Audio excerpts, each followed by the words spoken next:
नमस्कार. जय हिंद जय भारत. आज आलो तो शेतामध्ये. जास्त कधी काही शेतामध्ये येणं होत नाही जॉबमुळं, पण जेव्हा कधी येतो तेव्हा आवर्जून रानात यायचा प्रयत्न करतो. तर मी आणि माझ्या आजोबांनी काय एक 5-6 वर्षा पाठीमागं ही झाडं लावली होती बघा आंब्याची. आता ह्या सीझनला त्याला आंबं पण यायला चालू झाली ती. आमचा आजोबा म्हणजे सुभेदार होतं 16 मराठा लाईट इन्फंट्रीत. तर त्यांच्याकडनं बऱ्याच काही गोष्टी घेण्यासारख्या होत्या. तर या जुन्या माणसांचं कसं आहे, त्यांनी एक शिकवते ते बघा आपल्याला, तुम्ही आत्ता लावा तर आपल्या पुढच्या कितीतरी पिढ्या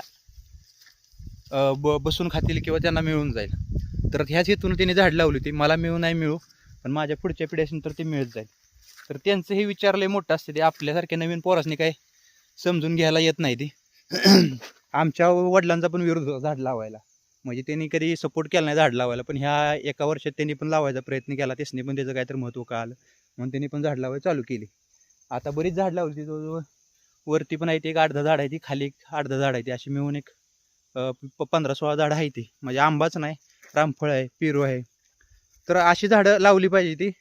आपण आत्ता लावू तर आपल्या पुढच्या पिढ्या किंवा आपलं निम्म आयुष्य संपेपर्यंत तरी आपल्याला खायला मिळेल. आपल्या पुढच्या पिढ्यांना तर भरपूर खायला मिळेल, आणि त्याच्या पुढच्या किती पिढ्या खातील, तर ह्या गोष्टीचा आपण विचार केला पाहिजे.